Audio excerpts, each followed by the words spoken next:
Cipher case में दरखास्त जमानत की इन कैमरा समाअत के लिए दरखास्त पर फैसला महफूज।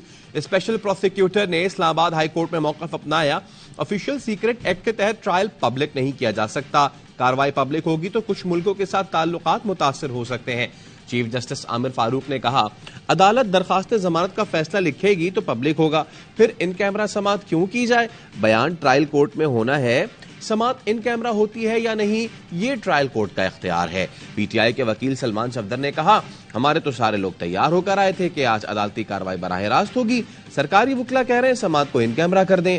चीफ जस्टिस ने रिमार्क्स दिए, अदालत की कार्रवाई बराह रास्त भी होगी, अभी इस पर कमेटी काम कर रही है। चेयरमैन पीटीआई की जमानत की दरखास्तों पर महफूज फैसला आज सुनाया जाएगा।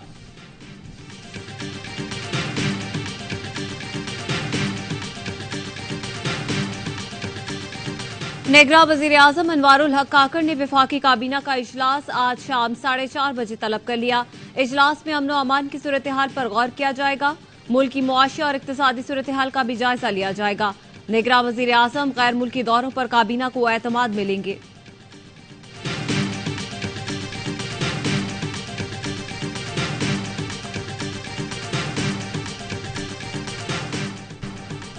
टीवी प्रोग्राम में सेनेटर अफनानुल्लाह पर तशद्दुद करने वाले चेयरमैन पीटीआई के वकील शेर अफजल मरवत ने जमानत कबल गिरफ्तारी के लिए अदालत से रुजू कर लिया। शेर अफजल मरवत के खिलाफ थाना अपारा में मुकदमा दर्ज किया गया था।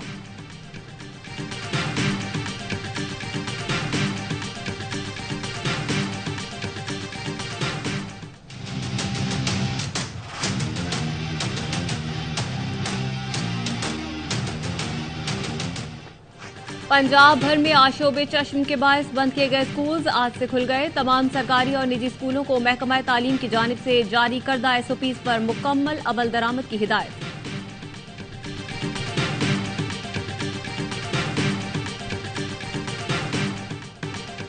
डॉलर की कदर में गिरावट का सिलसिला बरकरार। इंटरबैंक में ट्रेडिंग के दौरान डॉलर ₹1.06 सस्ता ₹286.68 का हो गया। ओपन मार्केट में भी डॉलर 50 पैसे सस्ता ₹287.50 में फरोख्त जारी। 23,000 डिवीजन के हैं, लाड़काना डिवीजन के हैं सारा। उसमें अब जब सारा थारोली देखेंगे तो क्या वजह क्या है, क्या मसला क्या है, उनका क्या वजह है कि वो इतने ज्यादा बन रहे हैं और गिरफ्तार नहीं। इंतजामी मामला बेहतर कर लिए जाएं तो जुराइम में कमी आ सकती है। लाड़काना डिवीजन में बड़ी तादाद में मफरूर होना समझ से बालातर है। सिंध हाईकोर्ट के सानिया बल्दिया के मफरूर मुल्जिमान के केस में रिमार्क्स। आईजी सिंध ने कहा, मफरूर मुल्जिमान की गिरफ्तारी के लिए भरपूर कोशिश करेंगे। अदालत ने मफरूर मुल्जिमान की शनाख्ती card, bank accounts, passport block पर रिपोर्ट तलब कर ली।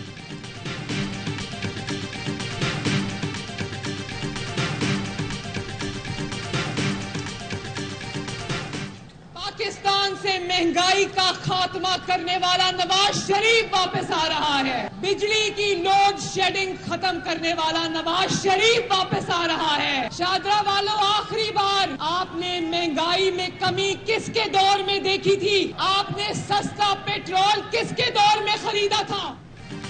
आखिरी बार महंगाई में कमी नवाज शरीफ के दौर में देखी गई।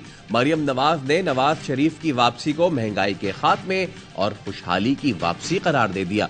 मरियम नवाज पीडीएम हुकूमत के 16 माह की महंगाई का तूफान भूल गई। पीडीएम दौर में सियासत नहीं, रियासत बचाने के दावे पर महंगाई की गई।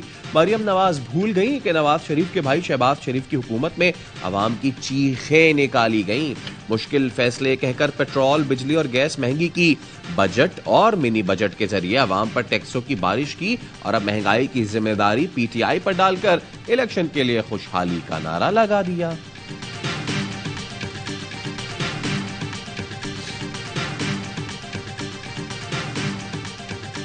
भारतीय दहशतगर्दी के खिलाफ सिख बरादरी का पेरिस में एहतजाज। हरदीप सिंह निज्जर के कत्ल से मुतालिक कैनेडियन वजीर आजम के मौक़िफ़ की तायीद। कहा, एक अरसे से सिखों को दहशतगर्द कहने वाली भारतीय सरकार का मकरूह चेहरा खुलकर सामने आ गया है।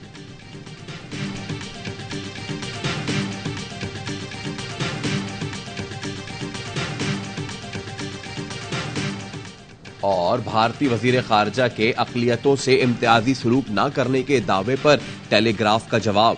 मोदी सरकार में होने वाले नस्ली फसादात गिनवा दिए। लिखा 22 सितंबर को बीजेपी वजीर रमेश भदौरिया ने लोकसभा में दानिश अली की तजलील की। स्पीकर और वजीर आजम खामोश रहे। आर्टिकल में मणिपुर और हरियाणा में अकलियतों के खिलाफ फसादात का भी जिक्र।